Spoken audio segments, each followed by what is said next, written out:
آج ہمارے سامنے ایک بہت ہی اہم کتاب ہے۔ یہ ہے حمید خان کی پاکستان کی آئینی اور سیاسی تاریخ۔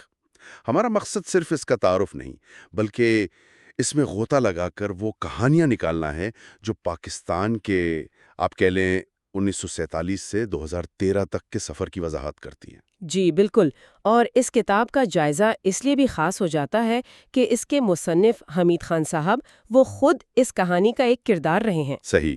وہ صرف ایک مورخ نہیں ہے جو دور بیٹھ کر تجزیہ کر رہا ہو، بلکہ سپریم کورٹ کے ایک سینئر وکیل کی حیثیت سے انہوں نے آئین کو عدالتوں میں بنتے، بگڑتے اور پھر جڑتے ہوئے دیکھا ہے۔ تو آج کی ہماری یہ گفتگو اس کتاب کے ذریعے پاکستان کے قانونی اور سیاسی ڈی این اے کو سمجھنے کی ایک کوشش ہے۔ بالکل۔ تو پھر شروع کرتے ہیں مصنف کے اسی پس منظر سے، ایک وکیل کی لکھی ہوئی تاریخ پر۔ کچھ لوگ یہ اعتراض کر سکتے ہیں کہ اس کا جھکاؤ شاید بہت زیادہ قانونی موشگافیوں کی طرف ہوگا۔ یہ ایک بہت اہم سوال ہے اور کتاب کے شروع میں ہی اس کا جواب مل جاتا ہے۔ حمید خان صاحب قانون کو ایک آپ کہیں الگ تھلگ چیز کے طور پر نہیں دیکھتے، بلکہ وہ یہ دلیل دیتے ہیں کہ پاکستان کی تاریخ میں قانون کو ہمیشہ ایک سیاسی ہتھیار کے طور پر استعمال کیا گیا ہے۔ اچھا۔ اس کی سب سے بڑی مثال وہ کتاب کے ابتدائی دور میں ہی دیتے ہیں، جب گورنر جنرل غلام محمد نے 1954 میں پہلی آئین ساز اسمبلی کو برطرف کیا۔ اچھا، یہ تو ایک بہت مشہور واقعہ ہے۔ اس میں نئی بات کیا ہے؟ نئی بات اس کا تجزیہ ہے۔ دیکھیں، کتاب بتاتی ہے کہ یہ صرف ایک سیاسی طاقت کا کھیل نہیں تھا۔ اس فیصلے کو قانونی جواز دینے کے لیے عدالت سے نظریہ ضرورت یا ڈاکٹرن آف نیسیسٹی کی توثیق کروائی گئی۔ اوہ، وہ بدنام زمانہ نظریہ؟ جی، حمید خان اس نقطے پر بہت زور دے ہیں کہ یہ پاکستان کی تاریخ کا وہ پہلا لمحہ تھا جب ایک غیر آئینی اقدام کو قانونی چادر پہنائی گئی، اور اسی ایک فیصلے نے مستقبل میں ہر فوجی اور غیر جمہوری مداخلت کی بنیاد رکھ دی۔ تک ہمارا پیچھا کر رہا ہے۔ بالکل۔ تو کتاب کا مرکزی نقطہ یہ ہے کہ قانون غیر سیاسی نہیں ہوتا، بلکہ سیاست کے میدان میں ایک مہرے کی طرح استعمال ہوتا رہا ہے۔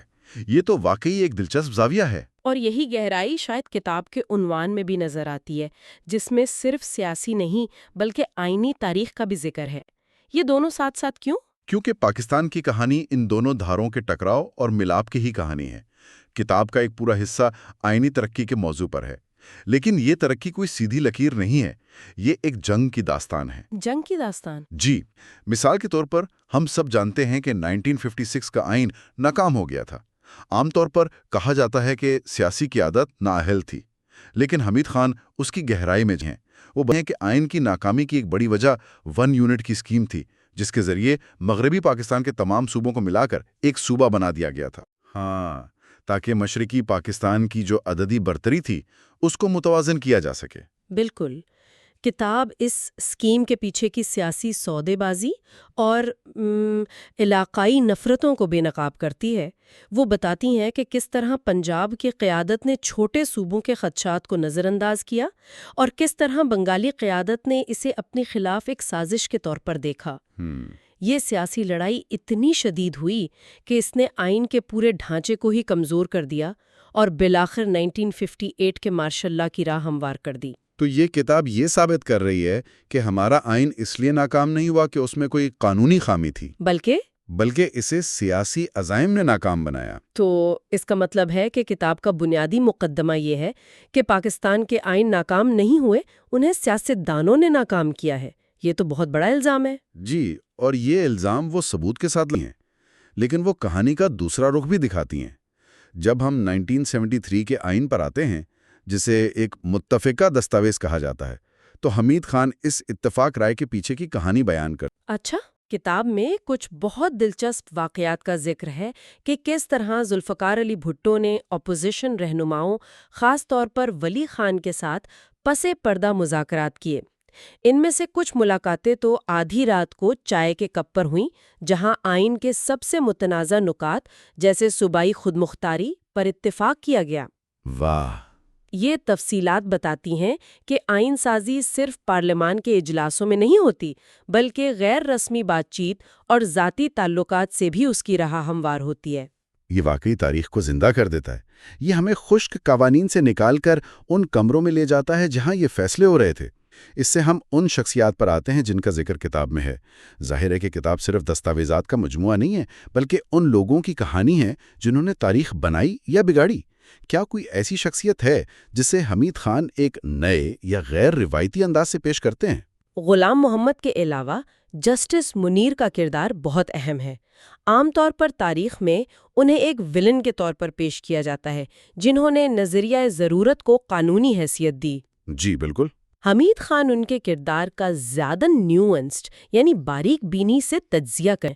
وہ جسٹس منیر کو بری الذمہ قرار نہیں دی، لیکن وہ اس دور کے سیاسی دباؤ اور اداروں کی کمزوری کو بھی سامنے لائی ہیں۔ اچھا۔ وہ دلیل دیتے ہیں کہ جسٹس منیر کے فیصلے ایک ایسے نظام کی پیداوار تھے جہاں عدلیہ ابھی خود اپنی آزادی کے لیے لڑ رہی تھی اور انتظامیہ بے پناہ طاقتور تھی۔ یہ ایک فرد کو مجرم ٹھہرانے کے بجائے پورے نظام کی کمزوریوں کی نشاندہی ہے۔ اور سیاسی جماعتوں کے بارے میں کیا کتاب انہیں نظریاتی اداروں کے طور پر دیکھتی ہے یا صرف اقتدار کے حصول کا ذریعہ؟ کتاب کے مطابق زیادہ تر جماعتیں ان دونوں کا ایک مرکب تھیں، لیکن سب سے دلچسپ تجزیہ مسلم لیگ کا ہے۔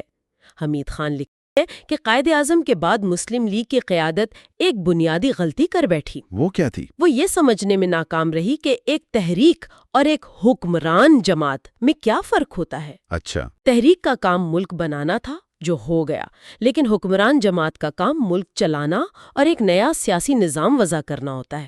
اور مسلم لیگ یہ تبدیلی نہیں لا سکی؟ بالکل نہیں۔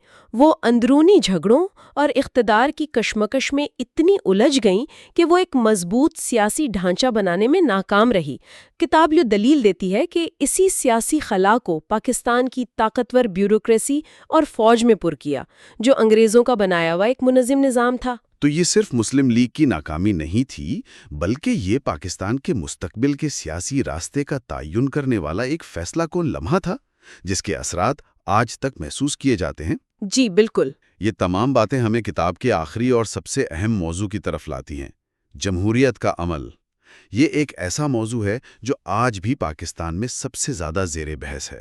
جب میں نے سرور پر یہ الفاظ پڑھے تو میرے ذہن میں فوراً سول ملٹری تعلقات کا خیال آیا۔ کیا کتاب اس موضوع کو مرکزی حیثیت دیتی ہے؟ کیونکہ پاکستان کی کہانی اس کے بغیر ادھوری لگتی ہے۔ آپ نے بالکل صحیح پکڑا ہے۔ یہ موضوع کتاب کی روح ہے۔